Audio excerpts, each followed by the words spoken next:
We've lived here for most of our lives. Some of us moved out for school, to Muskowgan, to work, to farm for some time.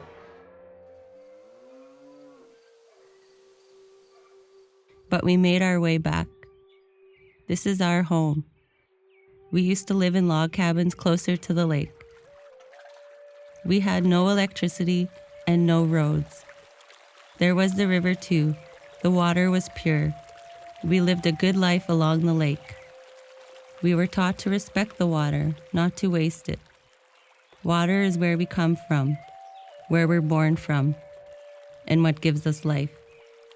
The lake was the center of the community, and it united us. Our parents and grandparents taught us about the sacredness of the water and respect for the Creator. We gave tobacco to the lake when we're there. We shared the sacred connection with each other and with other beings. We drank the water, and so did our horses and all the other animals. We hauled it in barrels. We cut and hauled ice for water in the winter. The ice was crystal clear. We hunted and trapped beaver, muskrat, mink, moose, deer.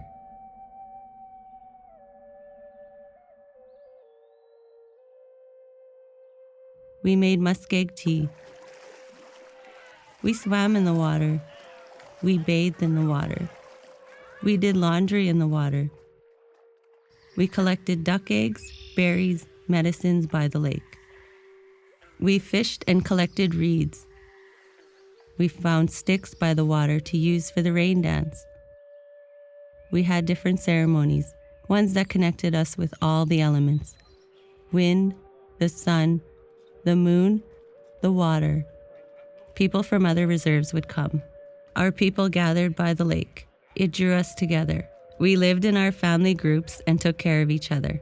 We learned very young to respect water. We knew how tough it was to get water. Water is reciprocal.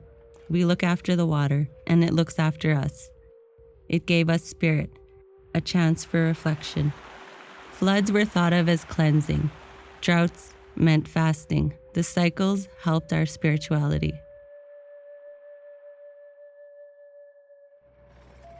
Things really started changing in the 1960s.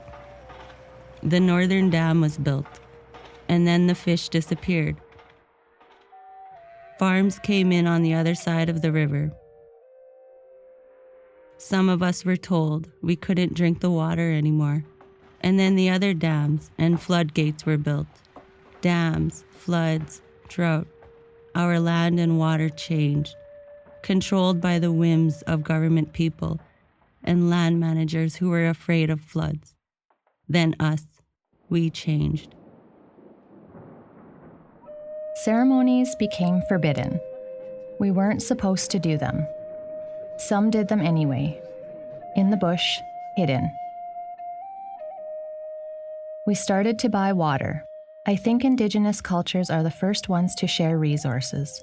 But when people are greedy or disrespectful of others and others' ways, we are the first ones to lose. When we're asked for something, we just give it, because to us, if someone asks, they really need it, like water. Our water was stolen from us. We understood that the water was going to continue to be respected, but now we are paying for it. The elders predicted these changes. They said there will come a time when people no longer respect the water, when we cannot drink it anymore. They also said that when we lose our ceremonies, it was a sign that the Creator was going to change the world.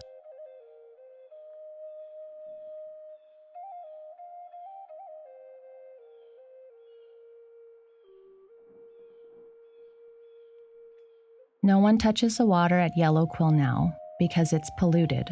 We don't feel connected to the water anymore, and this affects us.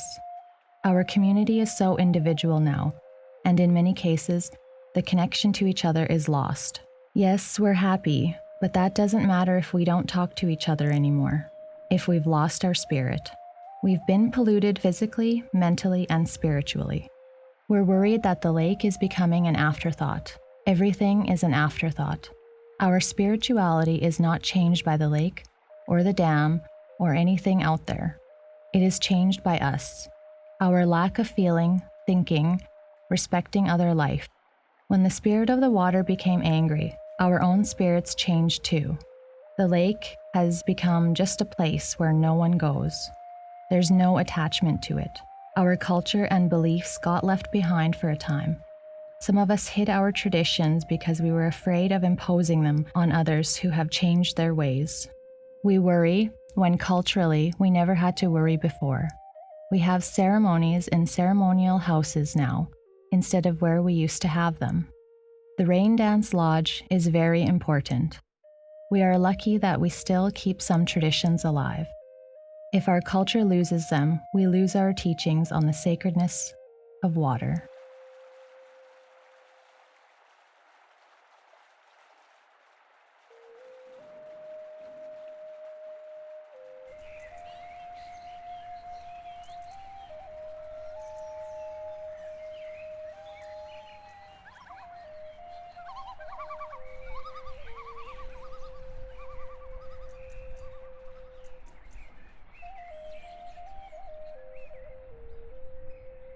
The lake is the origin of our survival. It gave us everything we needed. We were one community here around the lake. Then we split into three when we got too big for the lake. One group moved out because they could survive on the fish in the other lake.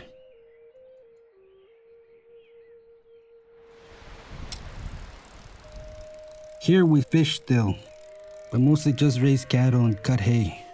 We had haying bees, where you'd help other families cut and put away hay for the winter.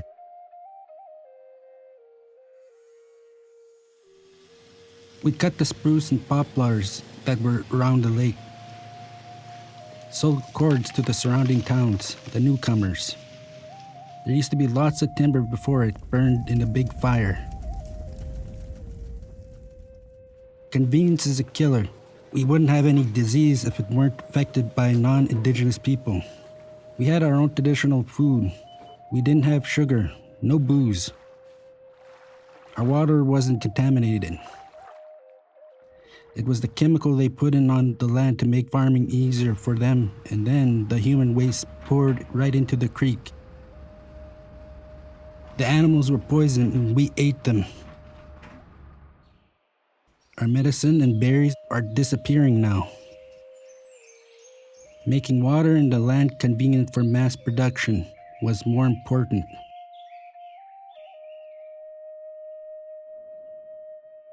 Greed for money overtakes people's dedication to protecting the earth.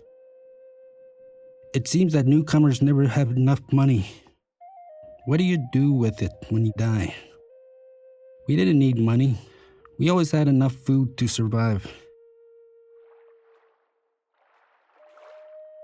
Everything grew because of water. It didn't make sense to me that people polluted the water.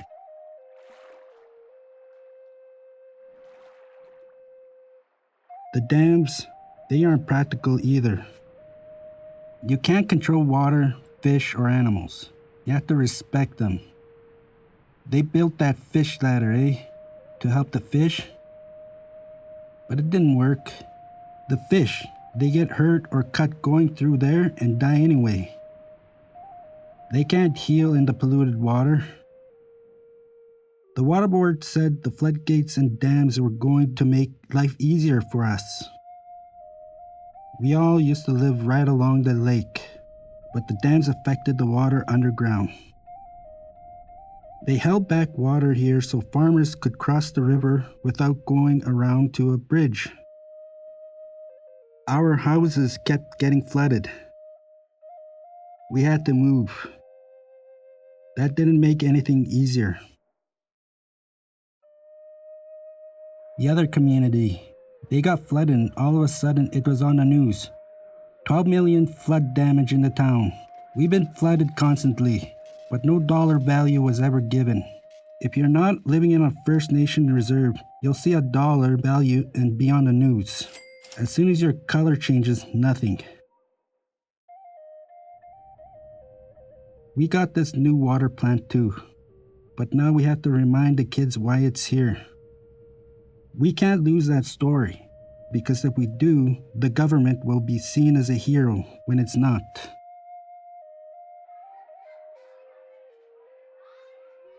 We only used to have lessons on respect and sacredness. Now we have to teach our history, treaty rights, pollution, science and technology, and more so the kids understand the whole story.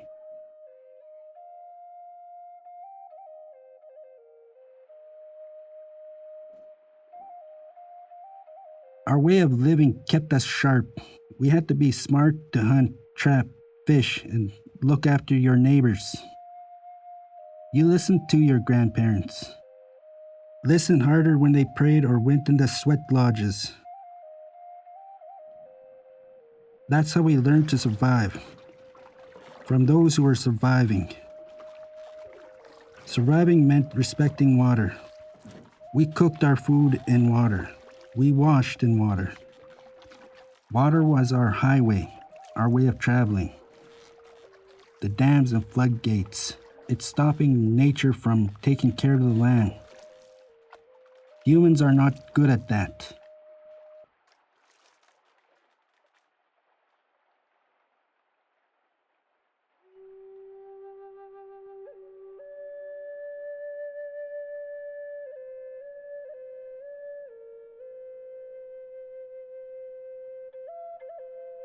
Have you ever been in an argument when you know you're right, but there's no way to win? It's like that here 3 times over. First, the floodgates and the dams. They're controlled by non-Indigenous people that are upstream or in a deal with the other farmers. And then there's the water board. We only had 1 non-voting member on that board.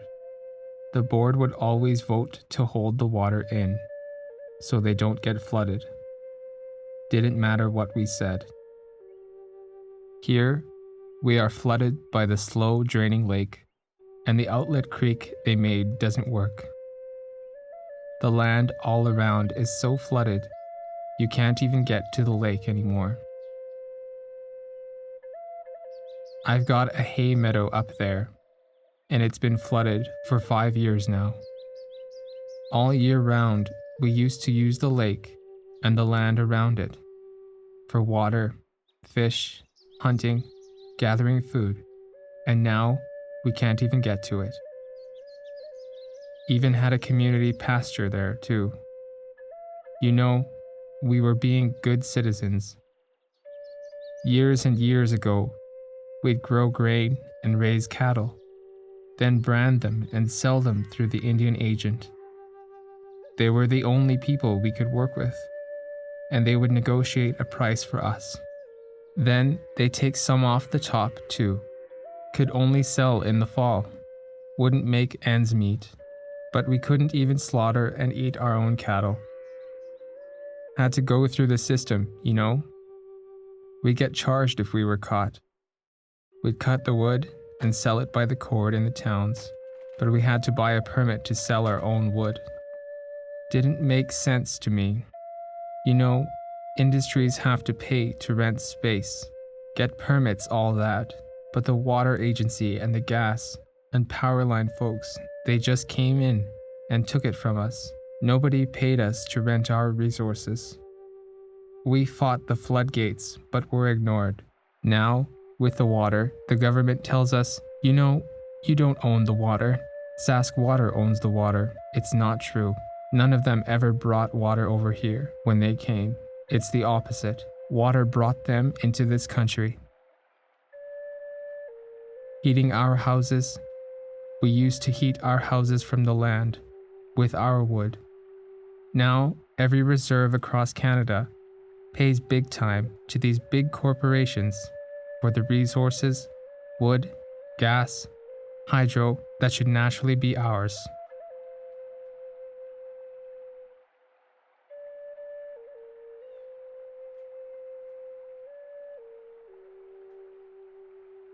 we are not able to exercise our treaty rights for a traditional life without water.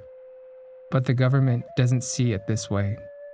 For some reason, the government sees water as something that was never discussed.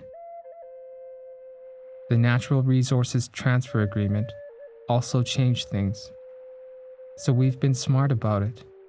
We bought up the land around the lake and our reserve. We bought up as much as we could. And whenever anything comes up for sale, we buy it. But other groups had interest in the land, like watershed associations or industries. So now we're in a three-way standoff: the treaty land entitlement, and the province, and the national government, and then the third parties. We bought the land, but the province won't transfer it because of third-party interests. So we pay taxes on the land every year. They're milking us for land that is ours. We have a responsibility to our children and their children to raise them to look after the community, to respect nature, and to pass on our knowledge and teachings. Yellow Quill is one reserve where we still have a culture that's alive.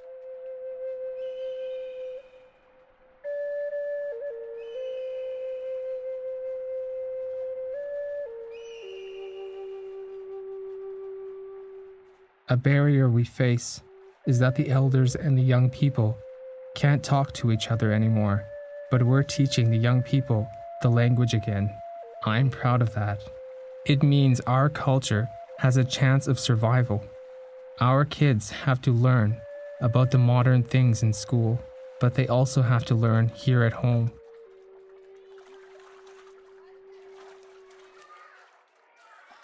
Water is something that connects us all and that we all need. It's a good place to start to teach the young people about our culture and traditions. Water is worth fighting for.